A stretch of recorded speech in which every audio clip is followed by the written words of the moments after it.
to Loose Women. It's very nice to have your company this lunchtime, and we've got lots still to talk about today. Should every office have a menopause room? Now, Nottinghamshire Police Force are creating a space where female staff can go and have a cry. Now, is that helpful, or do you think it's a bit patronising? We'll be talking about that. And it's been reported that Meghan Markle is going to be making a speech at her wedding to Prince Harry. So we're going to be sharing our thoughts on whether we would break tradition in the same way at a wedding. Before we talk about any of that, we've got a competition for you now. And Ian Lee, he is live at Haven Hopton Holiday Village in Norfolk. I had to be very careful how I said that. Where apparently summer has come early. Well, I say summer's come early. It looks a bit chilly, actually, Ian. Yeah, I'll be honest, it's freezing cold. It's just starting to chuck it down. Why am I here? Why am I not in the studio? Anyway, listen, we want to get you set for the summer, and we are giving away a fantastic prize. We're going to sort out your summer holidays for years to come with your very own Haven holiday home. Come inside because it's wet. Look at this lot. Look at the fun you could have with these guys. These guys have been drinking since Alison Hammond was here this morning. They are steaming. We don't condone it. Be drink aware. You can win a place with 3 bedrooms, or all of your bills and rents will be covered up until the end of next year. And you get to choose from one of 19 sites all across the country. All told, this is worth about 70 grand. Shirley, what's so good about having your own holiday home like this? Meeting lots of new friends and using all the amazing facilities. You see, I told you they've been drinking, didn't I? I'm getting in there as well. And you know what else you get as well? £50,000 tax-free in cash. That would be all right, wouldn't it? Yeah. I think she's had enough. Listen, I'm going to decorate this place with my own personal touch in a few minutes, so come back later on in the show and I'll show you what I can do. In the meantime, get your phones ready because you need to be in it to win it. You've got to enter. You could win this and shed loads of cash. Come back in a bit. For your chance to win a Haven holiday home and £50,000 cash, text WIN to 81119. Text costs £2 plus 1 standard network rate message. Go to the website. Entries cost £2. Call 09068 781119. Calls cost £2 plus your network access charge. Or post your name and phone number to DY05 PO Box 7558, Derby, DE1 0NQ. Entrance must be 18 or over. Lines close at 3 p.m. on Friday, the 16th of February. Good luck. Oh, thank you, Ian. How much do we love Shirley enough? She's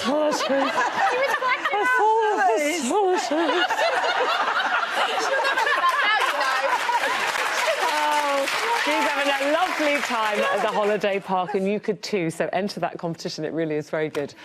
Now, it has been reported over the weekend that Prince Harry and Meghan Markle's wedding will break with tradition because Meghan is going to be giving a speech. Now, she will address the reception guests instead of her father, who is unlikely to speak. He is walking her down the aisle, but apparently he's a very shy, quiet man, and so she's going to give the speech. I thought, oh, I think that's quite nice, because, you know, traditionally it always is the father of the bride, isn't it? But so often the father of the bride doesn't want to or can't or isn't there. In the case of my dad had Alzheimer's when I got married. I was desperate for him to be there and do it, but I knew he couldn't. And actually, I call him my Uncle Arthur. He's actually my dad's best friend. He's not even a blood relative, and he gave the speech, which I thought was really brave. I did say to him, you don't have to give a speech. There he is. Oh, my lovely Uncle Arthur. That's lovely. And, you know, and there were a lot of people that work in this business because there are friends there, so I thought it was very brave of him to do that. But actually, I love speeches at weddings when it's the father who doesn't do the most brilliant speech, but it's always heartfelt. I quite like it when they're a bit stumbly and bumbly and a bit nervous, and it's probably the first time they've said to their daughter, you know, you look beautiful, darling. So I quite like that, Linda. Did you have... My dad just stood up and said cheers. Cheers for taking her off our hands. I just went to Brook wedding a couple of weeks ago, and it was the most beautiful wedding, honestly, and her dad got up and made a really, really moving speech. Obviously, they lost their son, Ben, and then Brook spoke as well, so that was a really, really moving speech. But yeah, no, I think it's lovely. Yeah. Sometimes if the women get up, A lot can of you imagine the brides do pressure now. on Meghan's dad having to get up? The whole world would be Yeah. watching Yeah. him get up and make a speech, Yeah. especially if he's embarrassed. Yeah, or the what. pressure must be unbelievable. The whole world will be watching. Yeah, you know. yeah. But I think for my generation now, I was at my best friend Flossie's wedding not long ago. I was maid of honour, and her dad was just wonderful. So much so, he was miles better than the best man. Like literally, and A lot of the time they are, though, aren't they? Yeah, because I think sometimes people go on the internet and just kind of fill in the gaps with the name, and you kind of don't want that. But I think, for me personally, like, my dad would be so nervous. I think it is with industry people. They want to be funny. But I think, you know, you just never know. Like, with me, my mum wouldn't be there at my wedding, and I find that kind of hard in the sense of, you know, what I'd want the day to be. So I think I'd kind of maybe go away to get married rather than put my dad through that. That's what I feel like, because I put him lost under my pressure. dad in 2007, and I think a lot of girls think, oh, God, my dad's going to really embarrass me, and, oh, God, he doesn't know what to say, and they don't want to put him under pressure.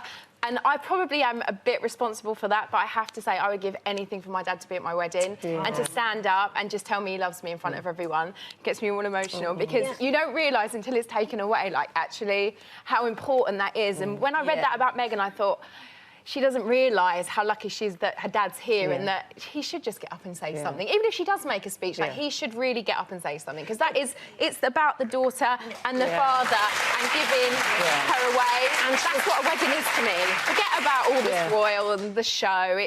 That is such a moment between a father-daughter. And the fact that, sadly, you wouldn't have your dad there, has that put you off having the big wedding? Yeah, I think so. I do think that if I was to get married, there would be that element of thinking it's not going to be the day that I would have had, like, I would have imagined for myself. So yeah, I'd probably just, like, do it privately and just run off. But I don't know. I mean, I have to consider everybody. But yeah, I think I'd be quite emotional. I think I'd be quite upset on my wedding day, if, you know. Yeah, I was. You know, I missed. My dad was still alive, but he couldn't talk by then and things. And it just, I even then had this crazy notion. So I remember saying to my sister, "No, but he could come, you know." And he was in a wheelchair. I said, "We could just bring him for this bit." And she went, "Ruth," and she had to kind of go to meet Ruth. That's not fair on him. It's not fair on Mum. And I thought, no, she's absolutely right. But I was so desperate to have him there. Do you regret not having him there?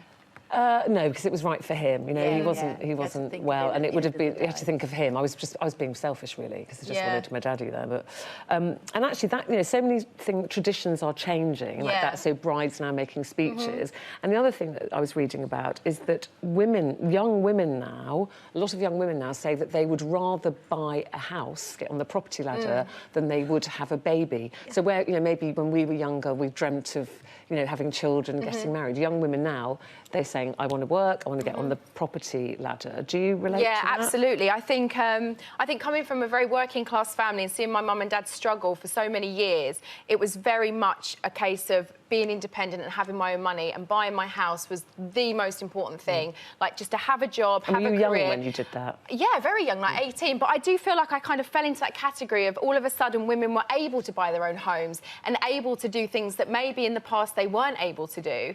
And I do feel like I spent so much of my time focused on my career and making money, and that was such a focus that actually having a family was so kind of left behind. And now I'm kind of in my late 30s. I feel like, actually, I wish I kind of had thought more about having children earlier, because I do feel like now I'm kind of up against it. You know, yes, I've got money and I've got my own home and I've got my independence and I've got all these amazing things, but I don't have children and I haven't got married. You did have a pregnancy, yeah, I didn't did. you? When I was 30, and I think this is the thing. I hit 30 and I got pregnant, and I did think to myself, right, I'm not really ready to have children, but I know that, you know, this is an amazing opportunity. And it was an unexpected pregnancy. Yeah, you hadn't planned. Yeah, I hadn't planned to get pregnant, and unfortunately, I had a miscarriage very late down the line, and Which meant you had to give birth to the baby, didn't it?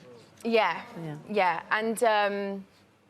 And I just feel like if I'd known in my 20s how difficult having children would be in my 30s, I think I would have made different choices. I think women think that they can go through their life and just have a baby whenever they want. Well, some can and some can't. And I don't think I really realised that. And I think I got so caught up in my world that and now, you know, I think I don't know if I'm going to be able to carry a baby. I don't know if that's in my future now. And I do feel, not a regret, but I do feel like You might have done it differently. Yeah, I think so. I just feel like I fell in that category where I was just like, work, work and all these opportunities, and it's like, you know... What about you, Lisa? So, you No, know, I can you relate to that understand? completely, you know, and having a career like Kel, you know, so young, and sort of my mum always saying to me, you know, put money in bricks and mortar, which I didn't. That was completely correct.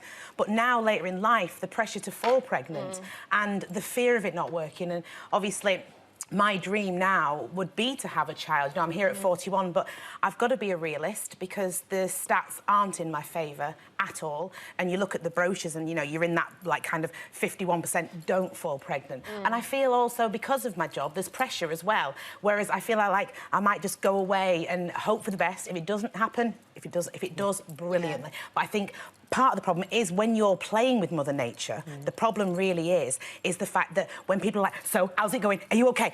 That's when it doesn't work. But do you wish somebody had maybe said to you when you were younger? Because, you know, I remember Kirsty Allsop was on here talking about this, and she was a bit vilified at the time, saying, we need to be saying to young women, look, you know, don't leave it too late. Yeah. And a lot of people said, like, oh, that's wrong, you know, women should be having careers. And I was saying, yes, but biologically it is fact that your eggs are, you know, getting... I love my life, and I'm sure you love your life. Like, I have women that have children come to my house, they're like, your house is so clean and so perfect, and oh, God, I would love to have a home. You know, there are things, you know, it's not all about having children. Like, you can be happy without having children. I don't want to be like, oh, poor me, poor me. Like, you know, I did have a horrible experience, but I'm happy. Like, I'm very grateful of everything I do have. Like, and that's I good love to my hear, life. because so many people, it's almost like you can't be fulfilled as a woman if you don't have children. No, but if I'd have had the egg reading that I've had recently, then, and I'd have known before, I wouldn't have waited so long. Yeah. I really wouldn't, because